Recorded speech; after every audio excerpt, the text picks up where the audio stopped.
Tu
as davantage parlé de la réforme territoriale, un peu des deux. Hein.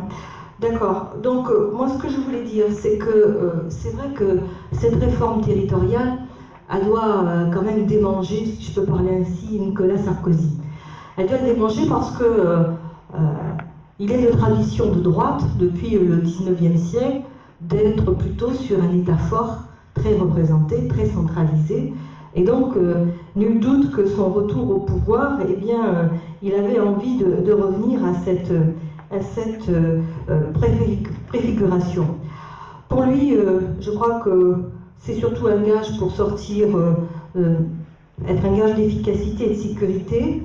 Et puis on voit bien que Nicolas Sarkozy a observé cette tendance.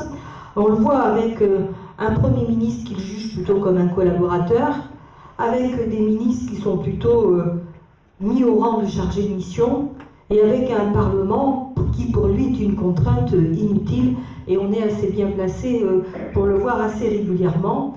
Et on voit bien que les nominations dans la fonction publique ou dans les médias eh bien, sont de plus en plus politiques.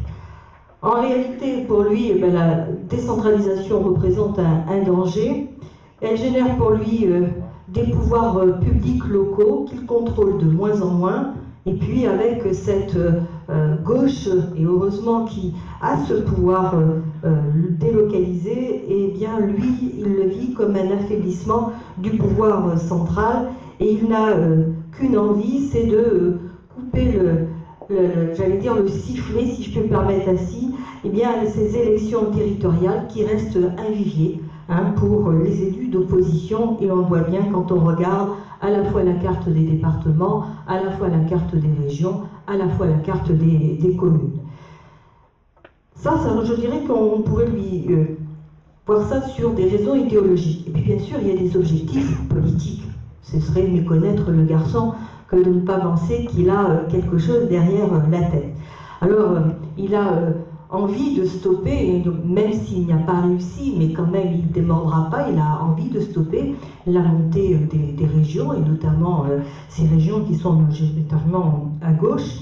Il a envie de modifier la représentation des élus et du mode d'élection dans un sens qui soit bien sûr beaucoup plus favorable à l'UMP. Et puis, pour faire tout ça, il stigmatise nous, élus locaux, en disant que ces élus locaux sont beaucoup trop nombreux, ils coûtent beaucoup trop cher, ils gèrent mal parce qu'ils augmentent les impôts, et il essaie, lui, de son côté, de montrer plutôt qu'il faut tendre vers un État vertueux qui fait des économies parce qu'il n'augmente pas les impôts, et de l'autre, il y a des élus irresponsables qui bloquent ce processus. Voilà, moi je crois que c'était un discours particulièrement démagogique, mais il faut faire attention qu'il ne porte pas dans l'opinion, parce qu'on voit bien, au niveau des élus, des fois, la raison n'est pas toujours au rendez-vous. Voilà, moi je crois par rapport à ces deux objectifs, idéologiques et politiques, la réforme, je suppose que tu en as parlé, elle est fondée sur d'autres postulats, c'est que les collectivités et les élus seraient trop nombreux, sauf, et on évoque ce fameux millefeuille, mais 2 millefeuilles ne nous l'auront pas, ça reste une utopie, puisque il n'y a pas plus de strates administratives en France que dans les autres pays européens. Et si tant est qu'on rajoute les métropoles et il y a une autre strate, c'est les pôles, voilà, les pôles, mais on en rajoutera 2 de plus. Alors c'est un argument qui ne tient pas la route. En revanche, ce qui est vrai, c'est qu'on a une particularité en France, on a 36 000 communes. Donc nous représentons au niveau de la communauté européenne, eh bien, la moitié des communes européennes sont des communes françaises. Ça, c'est un fait. Hein. Et 94% d'entre elles ont moins de 5 000 habitants et 55 moins de 500 habitants. Ça, c'est vrai que c'est une particularité. Alors, quant à la suppression de son nombre d'élus, ne stigmatisons pas là non plus. La suppression qu'il envisage, c'est moins de 1%. Ça veut dire que de 3 000 conseillers généraux ou généraux, on passerait à 3 000 conseillers généraux ou régionaux sur un total de 500 000 élus locaux. Donc, vous voyez bien la faible proportion. Et puis l'autre dada qu'il a, c'est que les collectivités coûtent cher.